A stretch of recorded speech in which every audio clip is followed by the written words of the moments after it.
Hello, everyone. Welcome to today's show. And if you're joining for the first time, this is part of our digital transformation series for which we meet every Thursday at 5:30 p.m. Eastern. We pick one topic related to digital transformation, and we always have an expert panel. And for today, we are going to be discussing a very interesting topic. It's reverse logistics, and a lot of people might feel that this could get really deep overall from the topic perspective. The others might think that, what are you going to talk for an hour on this topic? So we'll find out how deep it could get. On that note, first, we are going to start with everybody's intros. If you don't know me, I am your host, Sam Gupta, principal at Elevate IQ. Elevate IQ is the independent ERP and digital transformation consulting firm. On that note, I am going to move to Chris for his intro. Thanks, Sam. I'm Chris Gherardini, the CEO and owner of Turnkey Technologies. We're a 28-year-old Microsoft Dynamics ERP practice. So, reverse logistics, great topic. I look forward to the conversation with this group. Okay, amazing. Thank you so much for being here, Chris. Tom, can I ask you to introduce yourself next? Yes, thanks, Sam. Tom Rodden. I am a longtime IT manager and leader, most recently CIO at Varian Medical Systems, and currently serving as a consultant on ERP programs. Happy to be here. Okay, amazing. Thank you so much for being here, Tom. Dave, can I ask you to introduce yourself next? Absolutely. Thanks for having me today, Sam. I'm Dave Dozer, the president of Blaze IT. We're an Acumatica reseller focusing on manufacturing, distribution type of companies. So really looking forward to today's topic. It'll definitely be a fun and interesting one. Okay, amazing. Thank you so much for being here, Dave. And if you're in the audience and joining for the first time, make sure you guys post your questions and comments. We typically try to cover them during the show. If you run out of time, then our panelists are going to make sure that you receive your answers. On that note, I am going to start with the first question with Chris. And Chris, do you want to set the stage overall in terms of what is reverse logistics? How many different touch points are going to be there in the process, how the customer journey is going to be overall when we think about the process. So do you want to start, Chris? Sure. I went out and Googled the topic about 3 minutes ago, so I'm really ready to talk about it. But frankly, reverse logistics, it covers a lot of aspects, and most people think it's just returns. And so reverse logistics, if you think about the most common case, is right, it's a customer return. Where does it originate? How do we manage it? How do we process it? Where do they send to the product? Does it come back to me? Does it go back to the manufacturer? Does it get repaired? Does it get back to stock? Does it get sold again? And so as I touch through those touch points, again, everything from authorizing this return transaction to tracking the return. And again, even when you authorize it, where does it go? Do we know that it was a drop ship? Do I send it back to the vendor? So there could be complexity even in the ship to location of that. Again, does it go back to a distribution center? And then again, it's dispositioning. If it comes back to me, I have to disposition that return. I have to look at quality. I look at usability. Is it damaged? Is it under warranty? Does it go to the vendor? Do I fix it and then sell it? Again, a lot of complexities there, but it's not just returns. So if you think about reverse logistics, and I've got a little customer that has 1,200 truck parts stores, and so they're a massive billion-dollar company, and they 1,200 stores. So if you think about truck parts and you think about reverse logistics, what's that got to do with truck parts? Well, core exchanges is a perfect example of a reverse logistics challenge, meaning normally you buy something, I sell it to you. You're done. Okay, well, if you don't want it or it's broke, you return it. But in this context, I'm going to give you a pair of new brakes for your truck. But guess what? I expect a core exchange in return. So there's another example of a reverse logistics process where, I'm tracking now, and typical inventory systems aren't tracking core exchanges. You're like, okay, but again, I sold you a new pair of brakes for $1,000. That assumes that I'm going to get the $500 core back. Tracking cores, aging cores. Think about the receivables process on outstanding core exchanges. It could be millions and millions of dollars. And a billion-dollar company could be $10 million of these products that you're expecting to come back in. So the tracking and traceability, it's not a standard ERP function if you look at core exchanges, because there's a cost factor. And then guess what happens? Then it comes in. Again, it's a whole dispositioning process again with a core exchange. What happens to it? Is it usable? Can I rebuild it? What happens if I rebuild it? Work order, rework, back into stock? big circle loop, right? So there's another example of reverse logistics is core exchanges. And in this particular context, you add a lot of augmentation to systems to automate that, so you're not manually tracking. And it's money. This is all balance sheet stuff that you really are due. And again, what happens if they don't send it back? You got to turn around and invoice them. Oh, I forgot about that. So I either get it, I invoice them, but then there's a whole backside process and dispositioning. Other examples, pallets. Well, a lot of times people sell the pallets and they never ask for them back. Okay, well, maybe your relationship is you're moving so much product that you want the pallets back so you can move more product. So pallets could be another example of reverse logistics. How do you track them? How do you collect them? Where are they staged?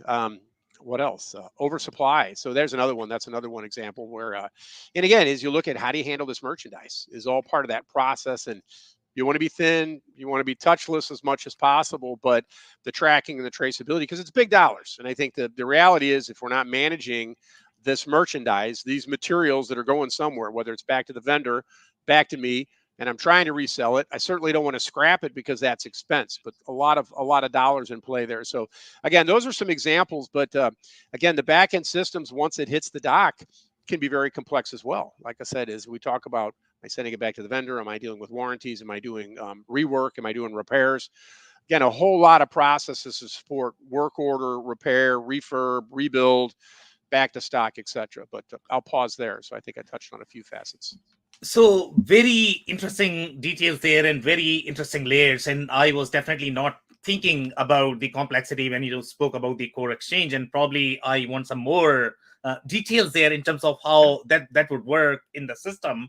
That's number one. And the pallets is the second one that you mentioned, which is very interesting layer as well, because the kind of customers that we have dealt with, not everybody sort of tracks pallets in the system. It's going to be there, but it's just a pallet, and they are probably not going to be part of the system. So now when you are going to be getting back, then obviously you have to scan something, unless that's a manual process. So how is this interaction going to be more from the system perspective, both the core exchange as well as the pallets? Sure. And if we just talk about core exchanges, you're thinking, well, what's that transaction look like? Is it a sales order return that's sitting out there that's unfulfilled?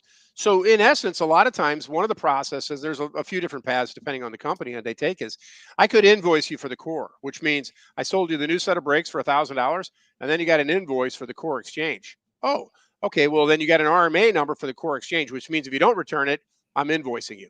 But again, what am I tracking? I'm tracking a receivables where I'm looking at a special type of invoice, because what's it telling me? It's almost like a return. I'm expecting that product back in the door. But there's a couple different transactions you can track core exchanges on. But a return document, RMA document is one, because what you would do is I shipped you the new brakes. I immediately create an RMA that's expecting an inbound shipment. So if you've got an RMA or return management system that tracks open RMAs, it's a different type of RMA, right? It's not a return for credit. It's not a return for stock. It's a return core that triggers a work order process. So that's typically where I see the core exchange. But again, the facilitation of the auto creation of the two transactions is part of the artwork in there. On pallets, again, I think that a lot of times those are managed off book, but depending on your volume, it's a lot of money. And wood's expensive. So if you think about that, and even the pallet process, as you look at tracking pallets that are out at each of your customers, for example. And again, this may not be, I'm going to California to bring them back to Jersey type of stuff. But if you think about local regional customers where we're shipping a lot of volume and we're a big supplier, we're tracking the number of pallets in our systems at that customer's job site. And when do I send a truck? When I got a full load, for example. So there's some mechanics there. And a lot of times, is the pallet coming out? Is it tracked against the customer and some analytics where we know, well, how many do I have? And I'm bringing it back into stock. And one of the things about pallets is people will build them in a manufacturing. They'll build them in as a component, a fraction of a pallet that gets consumed. So even if we're managing pallet inventory, it's the same type of thing. Am I consuming it? But am I tracking that little attribute? It's a two transaction. Again, one that takes it out, but another one that's tracking. Where's it at? And how many are at that site now before I bring them back in and bring them back into my system? Whether you cost them or sell them out the door, you're just tracking them as units. A couple of different scenarios there. And again, smaller organizations, some people sell pallets and they never go back and they just buy more. Again, if they're costing it correctly, but as you think about the price of your product, a lot of people don't want to be buying the pallets. They'd rather come back and come get them, keep my product pricing cheap. So a couple of different scenarios. But again, as you look at the matching transactions, so you're not manually doing these things off book, that's the key detail here. Okay, very interesting details there. So, Tom, I'm actually, gonna come to you, and I don't know if you're gonna have anything to add there based on the scenarios that Chris has mentioned already. But one of the questions that is probably going to be built up of what he has already pointed out overall in terms of the pellets, and I think we are probably going to be discussing pellets a lot now, since this is a really good setup, to be honest. Okay, so from my experience, if you look at the pellets, and it could be sometimes all over the place. So one scenario could be pellets are never tracked in the system. The second scenario could be they are tracked more as the license plate, because you have the construction, the assembly, the disassembly of the pellets. But let's say if you are going to be selling the pellets the way Chris has described, then that's license plate. I don't know if you can really sell, to be honest, because they are supposed to be more of the internal numbers. So yeah, so number one, if you want to touch anything related to reverse logistics, overall in terms of setup, and then build up on whatever Chris has already pointed out, and pallets. Over to you. I have a few thoughts, and I have some personal direct experience on the pallet subject that I did not think would be a significant input for our conversation today, but I can share some of that too. One of the things that I think about, though, when it comes to reverse logistics first is the financial impact. Yeah. And that really ought to be first and foremost in one's mind as you define your approach and your policies for handling reverse logistics or returns, but not, as Chris said, not just returns in the conventional sense that we think about it. There is a great opportunity to minimize the cost, or even in some cases turn it a little bit more into a secondary profit center in your operations.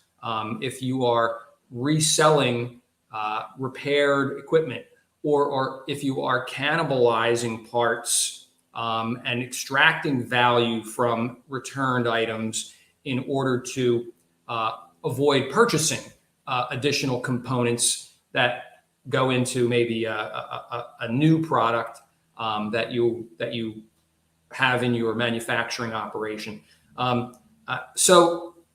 There's a lot of questions that need to be addressed. I mean, is it even worth physically receiving back a product? Could the transportation and handling costs outweigh the value of bringing a product back into your logistics operations? So all of these calculations need to be thought through. What staffing do you need to handle these reverse logistics? What does a repair or refurbishment or triage cannibalization process look like and cost? How much value do you really extract? At what price point can you really resell some of this stuff? How much do you probably need to discount it? And so on. And I think once you've modeled some of that, you can figure out, okay, this is how I want to proceed with reverse logistics for my business. Now, there are all kinds of potential gotchas and risks. One of the things that I'm aware of in the retail industry is just how customers will order, 3-4 items, 4 dresses, 4 pairs of shoes, whatever it is, when they really only want and need one. But there's a generous return policy by the company they're buying from, and they'll take the shoes or the clothes that best fit or that match whatever other items they have in their wardrobe best, and the others get returned. And you really also need to understand what is the level of returns in your industry or in your sector. In a lot of the clothing and retail business, I hear it's 30%. Chris mentioned automotive parts, and I've read it's upwards of 20% in the parts automotive parts world. In electronics, more like probably 10%. But you go back to the financial point. You need to model this in. How are you going to handle these levels of returns that are typical in your world, in your industry. And then you can start to think about, okay, here's how I'm going to set up my operations. Here's how I'm going to define my policies. Here's how we're going to handle the reverse logistics issue or challenge. When it comes to pallets, I worked for a number of years at GE, specifically GE Lighting. And lighting products are shipped from the GE manufacturing and distribution operations to retailers around the country and around the world. For a number of years, I was in the UK running a major distribution facility. We were shipping 30, 40 truckloads around Northern Europe each day. And so it was hundreds and hundreds of pallets, 30 to 40 per trailer that were being shipped out. So do the math. I don't know. And there was a time early on when people were not, my operations and others in our network were not really tracking pallets. Customers are either not returning them or they were returning damaged pallets, different pallets than we had shipped to them, lesser quality pallets. And these pallets were not cheap. They were not real expensive, but the cost would definitely add up. And so we had to begin tracking that. We were not tracking it by product, but we were tracking it by shipment. So we were not putting in value of inventory value against it. It was more of an expense item. We would buy pallets, but then we would track if we were getting the returned pallets after a shipment was dropped off. The expectation was that we were picking up pallets from that site, hopefully in equal number. But again, we would track it, and so that was a significant improvement in our cost management. But we still had, just like product returns, we still had pallets that were damaged, and they were ones we'd shipped out, and for whatever reason they got damaged. They were returned, and we had to engage a pallet repair team, a third party.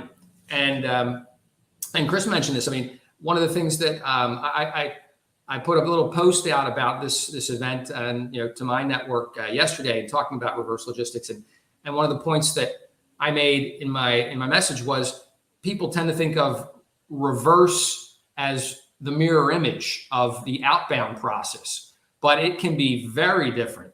And it can involve other parties, 3PLs that weren't part of the outbound process. The idea of just bringing it back, as Chris was saying, having to refurbish or repair, packaging or the product itself, all of these things, maybe storing it in a different place. You're kind of quarantining these return products because you can't really sell them as new anymore in many cases, right?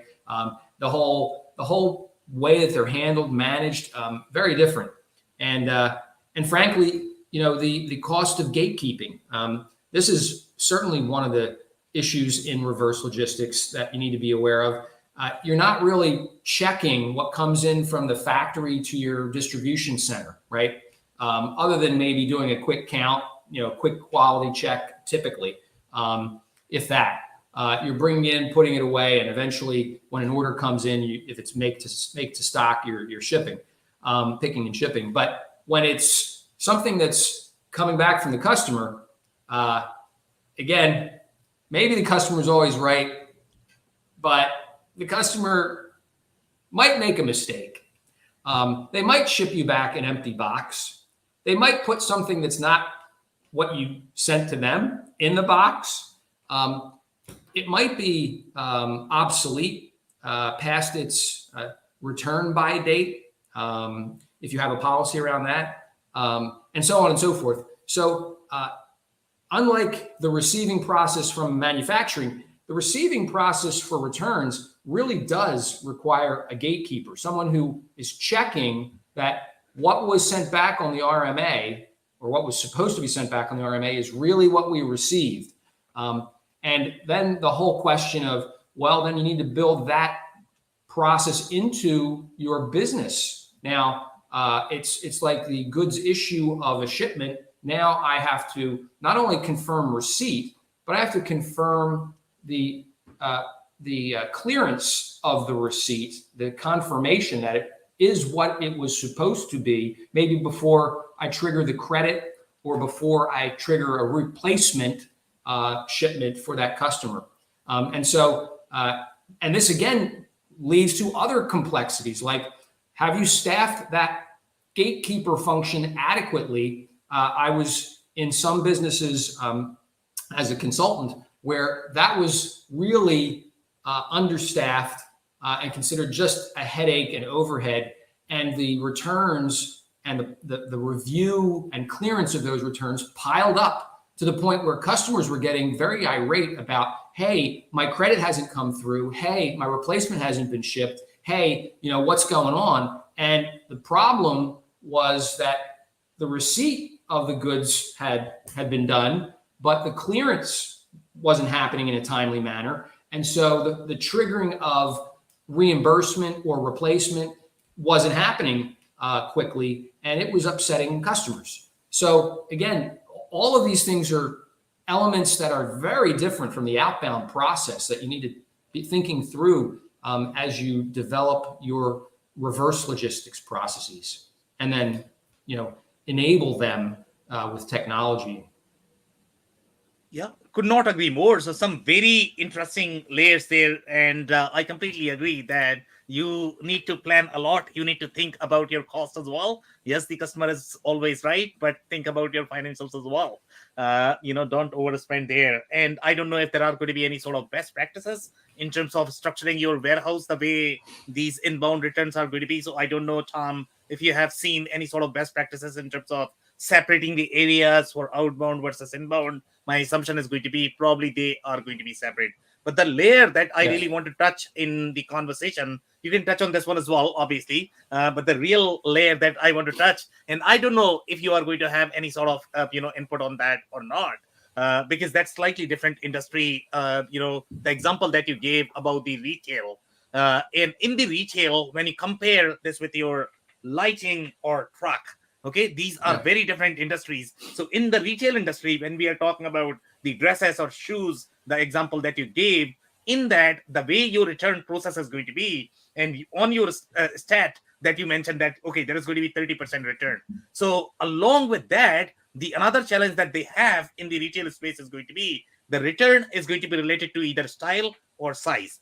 And the style or size goes to the same store. You cannot go to another store, because the way the whole merchandising process works is, okay, if you buy from this store, I am curating this store based on the customer data I have related to this store. So only in this store, I am probably going to keep small size or medium size. So if the returns are going to be all over the place, that actually increases the amount of effort that you need to put in restocking your goods, because you are selling at store 1, but let's say if the return goes to your store 2, then you have another problem there, because you need to sort of readjust your styles. So it's not going to be as simple as selling your lighting, where all of the lightings are probably going to be similar, the brakes probably going to be similar. But in the case of retail, you have added challenge. So I don't know if you're going to have any sort of thoughts there in terms of how you would approach, let's say if you are approaching the return process for the retail industry. Tom, that was for you. Well, I would say that the bulk of my returns experience, as I kind of described briefly, was more B2B than B2C. So it was Walmart returning to GE. It was Fry's returning to Cisco. It was those kinds of where there were significant volumes going out, and maybe they were sitting for a while. Whatever maybe they were damaged in some way in the shipping process to the retailers and the outlets where end users and consumers would buy. But I don't honestly and personally have as much direct experience in the B2C piece of returns. So I'm not sure I can give you great thoughts on that. Yeah, and we'll probably, circle this with everybody and let's see what everybody has to say, and then we'll come back to you if you have anything to add Sure. there. Thank you so much, Tom, for that. Mhm. So, Dave, from your perspective, so we have many layers that you can talk about. And thanks to Chris for setting up the stage with pallets, the retail planning. Then what else do we have? We have a lot of different best practices in the warehouse, the way you should be structuring your warehouse in terms of the return process. So yeah, pick, man, whatever you want to talk Man, about. I get a choose your own adventure one there. Exactly, right? Well, I think Chris and Tom both really did a great job of kind of covering the complexity and scope really of reverse logistics in general. And that's the thing, it is a very complex and deep issue and means a lot of different things. And one thing I'll kind of focus on a little bit to try to, take it in a unique direction here too, is how frankly it's something that's very overlooked, weirdly. And Tom, you touched on this a little bit with making sure you plan it and understand exactly how your flow is going to look, and especially in kind of the small to mid-size range of companies, it's almost remarkable how it's almost sort of an afterthought a lot of times.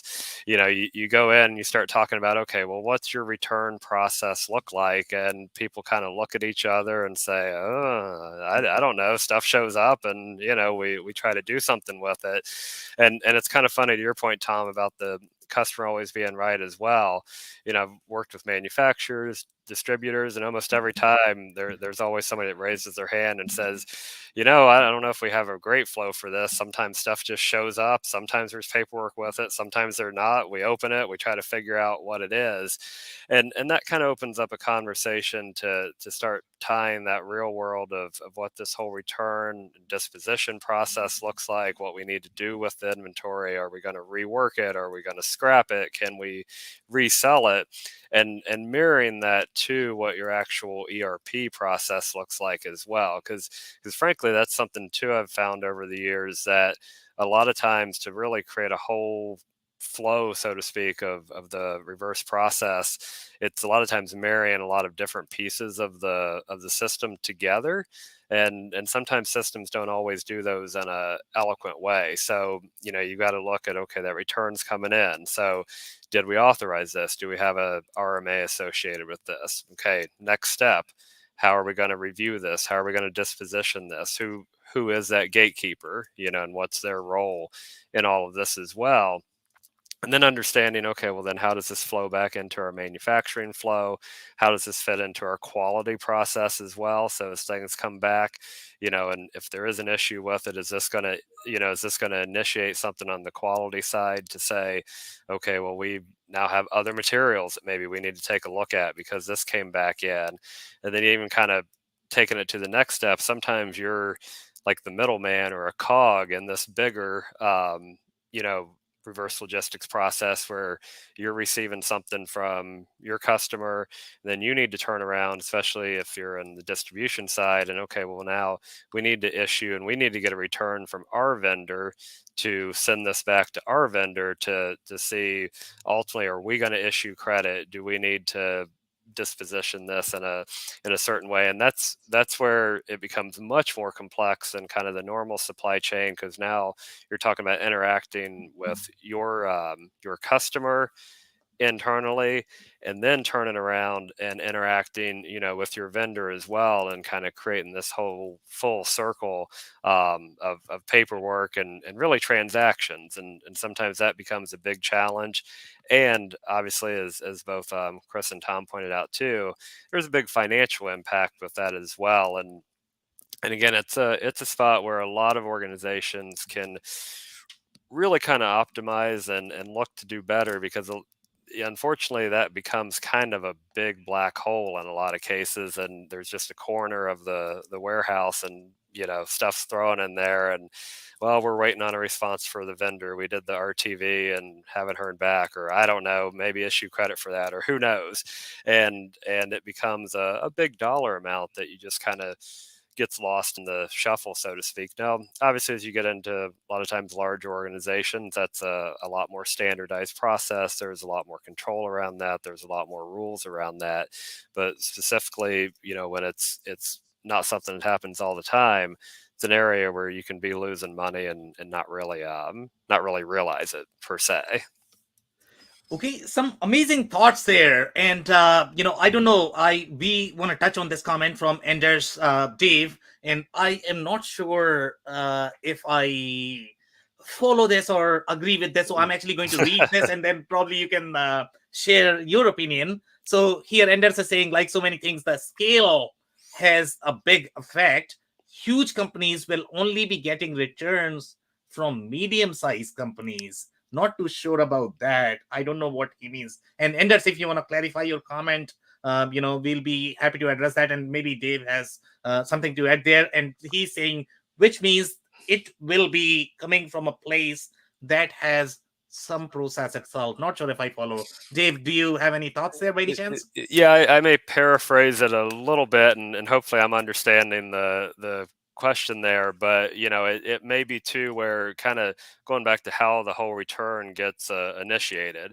We've worked with some customers that their customer is a very large organization, huge global, and they're a smaller company, so they don't necessarily get requests for, hey, can we get an RMA issued for this, kind of going back to the stuff just shows up on the dock kind of thing. They get more notified that, hey, we're sending this back. Here's what our original PO number was. So there's not necessarily a request associated with it. So I'm not sure if exactly that's kind of the direction that comment was going there. But sometimes you don't, as an organization, have full control even over what's going to be what's going to be coming in and how that's going to be initiated. Okay, so my understanding of this comment is, I think what he is trying to say is that if you are a larger company, then you are going to be dealing with the departments, meaning they are going to have slightly more formalized process. And again, I'm still not too sure if I follow Dave. Yeah. Maybe more, yeah, like if you're in a B2B type of scenario and when you're in that, like some of Tom's examples there as well. So large organization, there's going to be specific departments for that, and not necessarily just a person who handles that as part of their, it's 1% of their overall job duties. That's kind of how I'm understanding it there. So size and structure of organization does come into play with kind of how this whole process is going to be organized and managed is kind of how I'm understanding that. And that's true, Okay, amazing. Thank you so much, Dave, for that. So, Chris, I'm actually coming to you, and I don't know if you're going to have any sort of insights based on this comment, which is slightly more okay. If you are going to have slightly bigger departments that are going to be dealing with your return process or going to be touching, then I don't know if the processes are going to vary. Then obviously you can touch on any of the comments that have been made so far. If you are going to have any other comments there. So, Chris, do you want to go? Sure. First comment is the cost of a pallet is between 35 and 55 bucks. So Tom, your little scenario in Europe there, imagine $33,000 to $50,000 a day in pallets out on the field.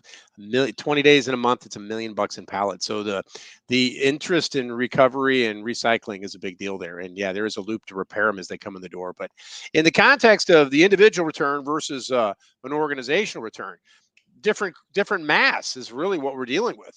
As an individual, I bought something, I'm sending one piece back. As an organization, I'm sending you back a tractor trailer load of stuff. So it could be different scale as we look at it. Maybe that's what Anders is talking about based on the size of the transactions. If it's a B2B relationship versus a B2C, that's going to be my separation. B2C, right, I'm dealing with, whether it's an e-com based one or it's a direct sell from a company to an end user. But I think in the corporate world where we get larger, and again, are these stock returns? Is this, where we're staging?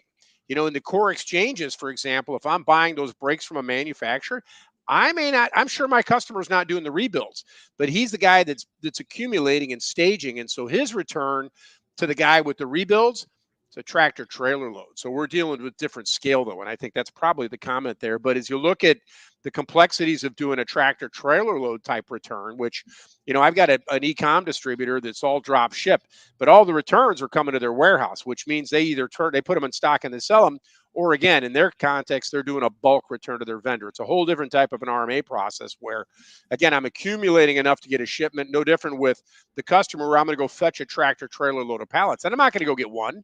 I'm not going to go get one pallet. I'm going to go get, $1 million worth of pallets or $50,000 worth of pallets. So I don't think people rationalize the value of that, but I think there's some scale there. But also as the complexities, as you think about on the receiving side, organizations doing returns and processing that. You're right. These are extensions of warehouse management systems where, it doesn't get put away right away. It's no different than receiving a PO where it goes into a quarantine or a quality for inspection. Returns, there's a return site, typically a virtual warehouse inside the warehouse where there's an inspection process. Okay, so maybe that speaks to the scale comment.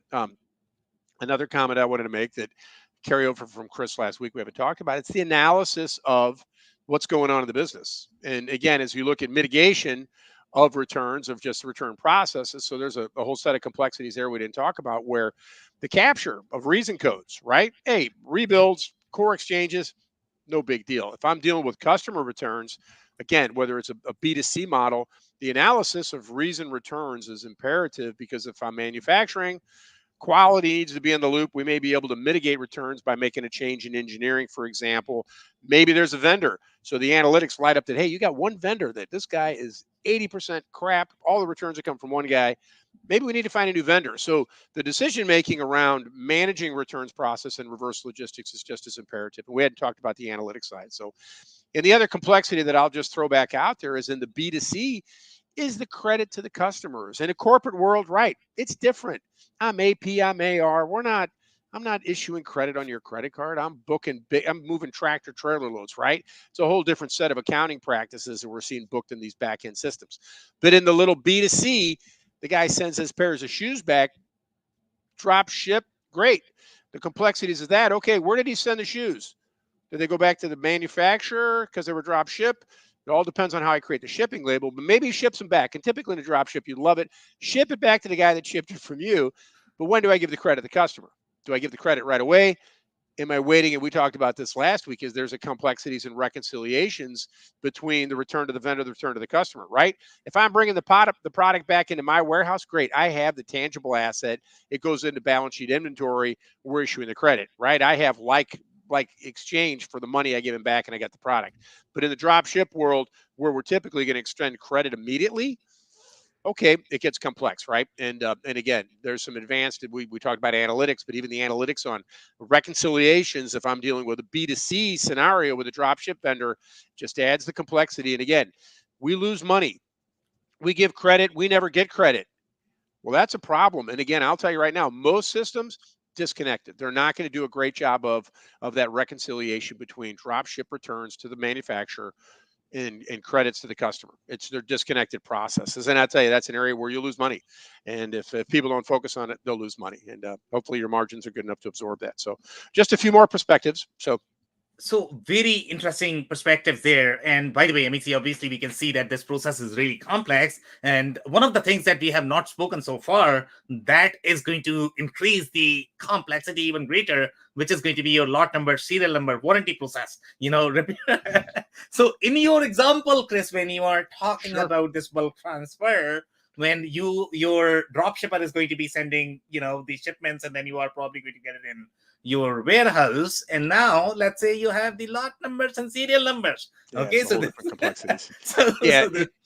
You're right. And as you move into products like that, and there's going to be the trinkets and trash, we're throw it away and I'll give you credit. Okay, we start at the extreme end where the shipping cost, the product's worth less than the shipping cost to bring it back, or it's a food perishable, destroy it, we'll give you credit. As you move up into more sophisticated products, equipment, serialized, lot tracked. Okay, the lot tracking is going to be perishables. So, and I think that, if you think about the point of RMA issue, that's really, if we're dealing with those types of products, the RMA system that issues the RMA has got to capture, and again, is a lot number relevant?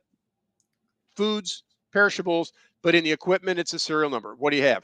And again, as we move up into that class of products, the value goes up. And certainly, what's the RMA system doing? Well, maybe backside, maybe say, hey, we'll get you set up, ship it back. But behind the scenes, it's taking that serial number, it's looking at warranty, it's looking at seller warranty, vendor warranty. Because when it hits my dock, the question is, what am I going to do with it? Right? I gave him the credit. I got this piece of equipment back. Now, if I'm the manufacturer, right? It's a refurb or repair. Can I resell it? The company is really going to try to take advantage of the value of that piece of equipment and repair it so it can go back into inventory, be resold, and we don't take a total loss on the product. Again, in the vendor warranty, right? We have to substantiate, is it in warranty? And again, then we get into these lead time offsets where, hey, he made it here, but he didn't ship it for 3 months. The warranty expired in 9 months. And so again, the complexities in even warranty fulfillment and getting the vendor to recognize warranty and issue credit. So again, a lot of with this credits and warranties, and you get it. And again, so some of it should be front end validation when the customer tries to request the RMA. Is it returnable? Is it under warranty? It's junk. There's no return policy on it because of AAA. Keep it. And again, but if we accept it, again, the back end processes and following the serial tracking and trace, again, all around warranty and can I get my money, right? Because in the end, you don't want to lose money on returns. People are losing money on returns.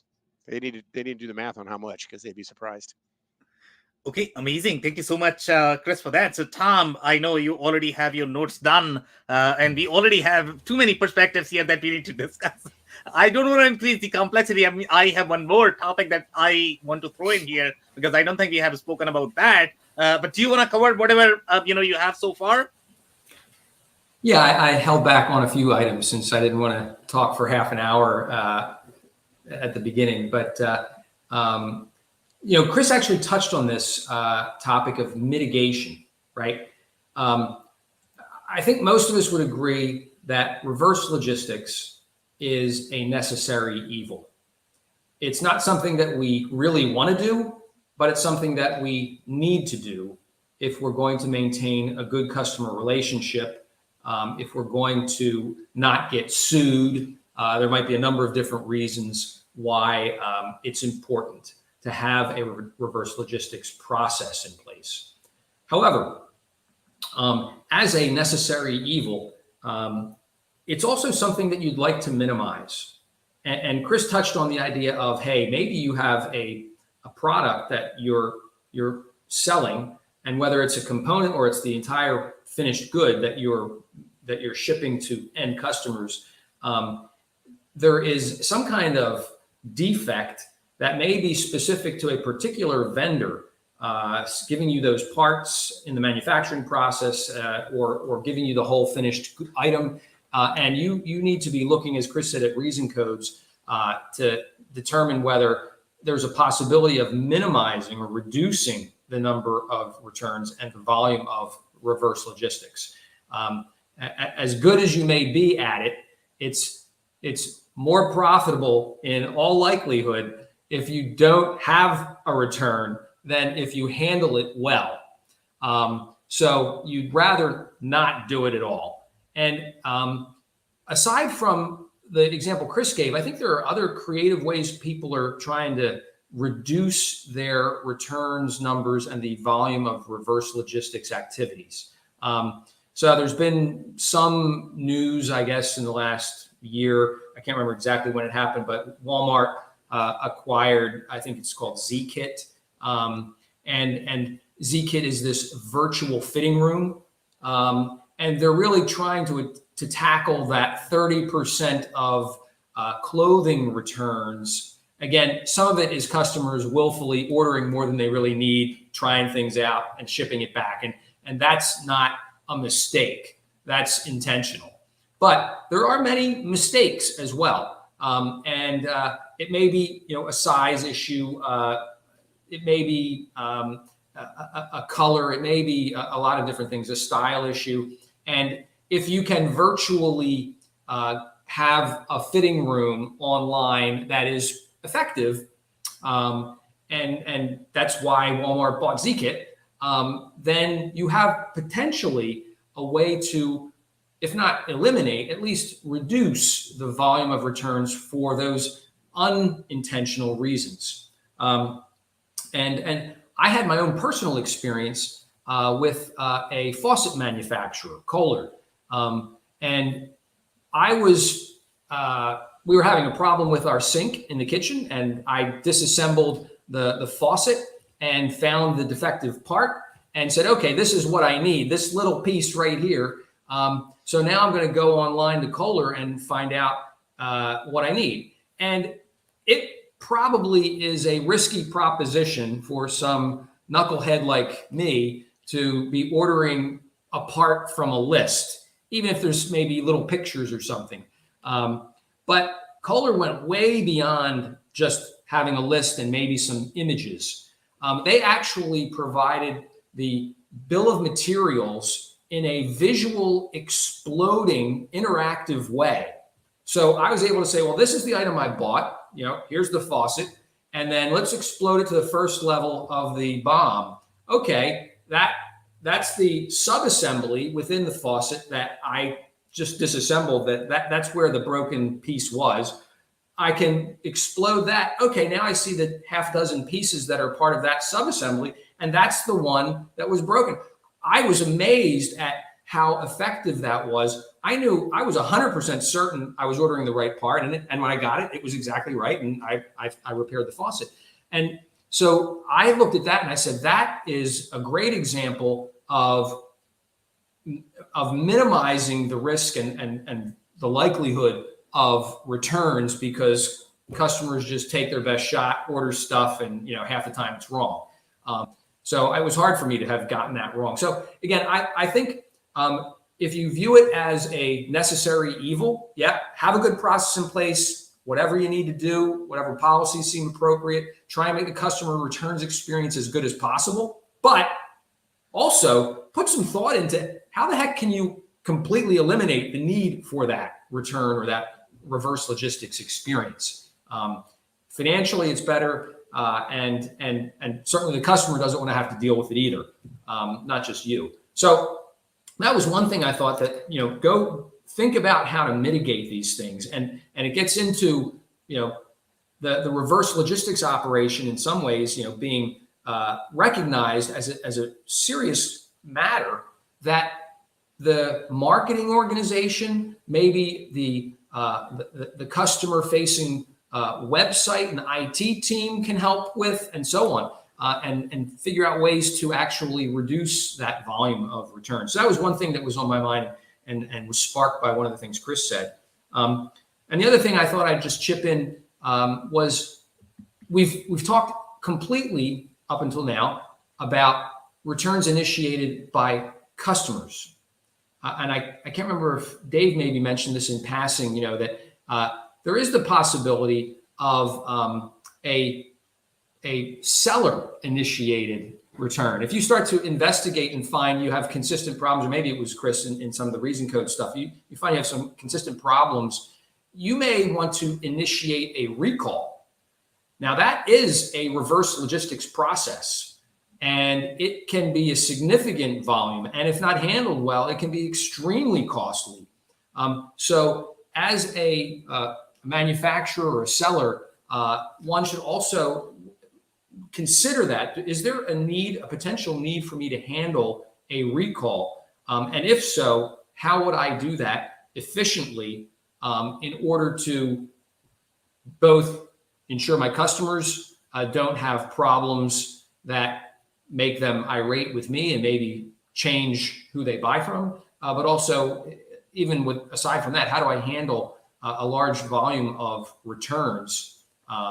So that's another aspect of reverse logistics that oftentimes is neglected until a crisis arrives.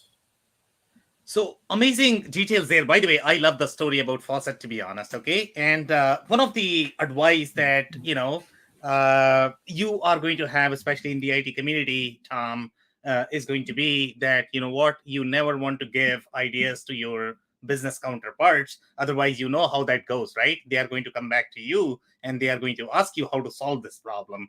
So now you gave me a very interesting idea of the visual bomb from the customer experience perspective. So I know some platforms out there that are really good at that. And to be honest, even if I look at platforms such as SAP Hybris or many others, they don't do as good a job the way you are describing at this point of time, which is really visual bomb from the consumer perspective as well as also from the B2B perspective. Chris mentioned Christina Harrington from Gen Alpha. She's doing an amazing job. That's her product actually. Okay, so that's what they do from the product perspective. It's all about visual bomb. So from your perspective, I don't know whether you could find, what platform or the technology they were using to enable this experience. But do you have any thoughts there in terms of any products or the solutions that you have seen to enable that experience, Tom? Well, actually, yes. Yeah, and I don't think this is what Kohler was using, but during my time, my 15 years at Varian, we leveraged an SAP tool that was integrated with SAP called Right Hemisphere. It was an acquisition that SAP made many years ago, and it enabled the translation of a manufacturing BOM into a visual experience. It created I forget what the file type was, but it created an executable where you could explode the bomb interactively. It was used and is used today within Varian for customer education, for field service engineer training. It's used now in even handbooks and training materials to minimize the amount of language dependence that you have often with training and manuals. So yeah, no, that is a great product, and it's being used at Varian today, and probably a lot of other places. Okay, amazing insights there. Thank you so much, Tom, for that. So, Dave, I'm actually coming to you, and I don't know if you have your notes ready as well. Not as comprehensive, but yeah. Go ahead, Dave. Awesome. Yeah, I'll just make a few points. I think everyone's done a great job of kind of covering the gamut here.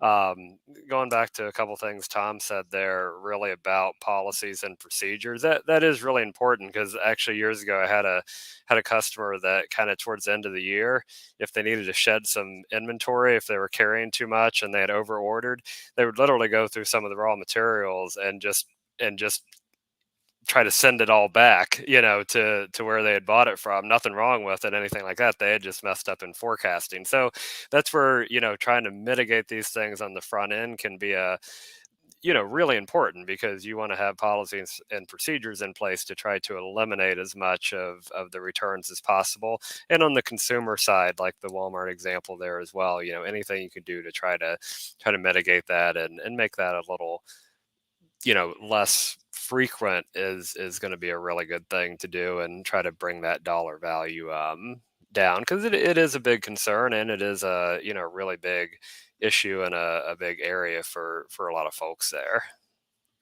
Okay, very interesting layer there. So I'm actually going to have one question for you, and that is going to be related to a very specific industry, and I am looking to see how you are going to approach, or what you have seen in your industries wherever you are doing your engagements. So this is a very specific problem in the electrical distribution space, and I can almost guarantee that is probably going to be very applicable in some of the other industries, such as medical device, oil and gas. So what they do is, typically you have the RMA process, you have the return process, but in their case, they are also buying used parts. Okay. And the way used parts work is they are literally buying junk. Okay. And they are ripping it apart, and they are trying to create parts from that. They are trying to create some sort of value and create a product using those. So now, let's say if you are working in this industry, obviously there is going to be a little bit of inbound shipment there from junkyard. I don't know if that is going to be in the automotive space as well. Right. So you have that, but then you have the part creation process, and then after that you have the quality process, and then product creation process, and then you have to ship that as well. So have you seen anything similar? How would you approach this, Dave? Seem things a little bit similar, not that exact scenario, but that offers some challenges, especially from an inventory perspective, because you have to bring that in and almost disassemble it, even though it's not really something that can be disassembled. So I've seen that kind of handled in a similar situation, where you kind of bring it in as one part, and then do those dispositions and kind of issue it out into other parts.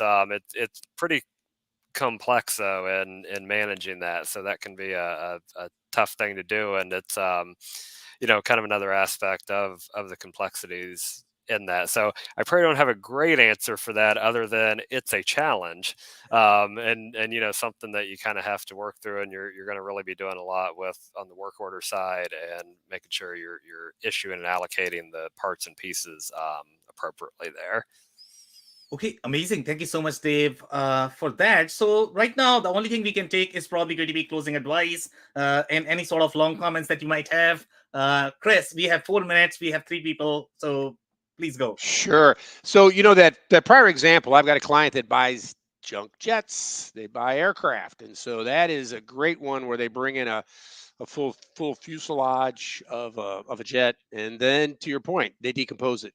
And it's very interesting. You go back to lots where that is booked as a lot and it's costed, and then it's decomposed.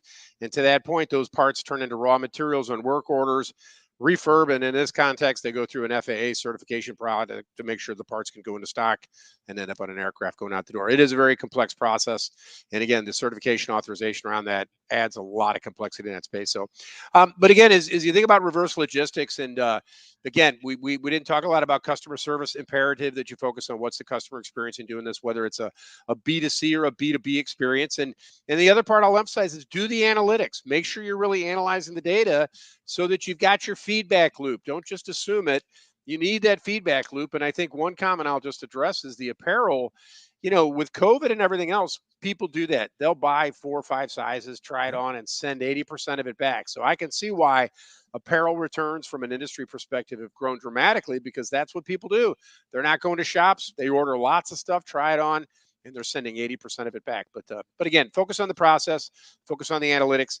And again, for the apparel, what do? Do you have better sizing charts on the website so they buy better? There's an example, like Tom said, is how do you do mitigation? You may think about, why is a customer buying so much? They may not know what size works. So there's a lot of different examples, but that's really what you want to do. You want to crush down returns as much as possible. Okay, amazing. Thank you so much, Chris, for that. So Tom, closing comments, closing advice. Yeah, I really would echo a lot of what Chris just said. My opening remarks were around modeling and understanding the process and the financial implications. I think I would reiterate that in closing, that you really need to define the process and understand the financials. And I would add something I didn't say at the beginning that Chris just added, which is understand also the customer experience implications for the processes that you are trying to establish. So it is a potential competitive advantage, and you certainly want to be at least as good as your peers, if not better, in how you handle this. It's not exactly the same thing, but I always remember from my days at GE, and I don't know if I've shared this with you before, Sam. I don't think Chris or Dave would have heard this, but it was at least folklore within GE that GE customers were more loyal than Maytag customers. Maytag never broke and never needed to be repaired. And GE was notorious, maybe notorious is the wrong word, but GE had its service issues. Things broke, but GE was incredibly good at and fast at repairing their equipment out in the field at customers' homes. And when measured by industry independents, customer loyalty for GE was higher than Maytag. And when they correlated it to customer experience, those loyal customers had breakdowns, but had quick and very satisfactory repairs. And I kind of liken that to the returns process, right? Like if you get something and it's damaged, or if you get something and it's somehow not what you really wanted, and you feel you have to return it, if it's a complete pain in the ass, that's going to be a very negative piece of your customer experience. Yeah. But if that's smooth and easy, even though there was an issue, I think it really takes a lot of the worry out of the whole buying process, to the point where you're even more comfortable, just like the GE customers were even more comfortable repurchasing GE because they knew if it broke. Like people who bought Maytag, it never breaks, but if it does, I don't know exactly what's going to happen. And ironically, right, you could turn that into a competitive advantage, as in the case with GE. So anyway, I think model, understand financials, and also understand customer experience. Could not agree more. Thank you so much, Tom, for that. Dave, closing advice, please. All right. Well, my GE dishwasher went out the other day, so we're going to put that to the test. So I want to vouch. That was For now. some time ago. Those stories. I don't know, Dave. we'll find out. But I'll triplicate basically what Chris and Tom said. It comes down to process, with this piece. B2C, it's super important. Experience has to be good, and even B2B from a financial standpoint, managing that, it's got to be solid, and it's something that's so often overlooked. So make sure you're paying attention to it. All right, amazing points, guys. That's a wrap. If you joined for the first time, this was part of our digital transformation series, for which we meet every Thursday at 5:30 p.m. Eastern, and we pick one topic related to digital transformation. So make sure you guys are going to be here next week. We are going to come back. On that note, thanks everyone for your time and insight tonight. Thank you. Awesome. Take care.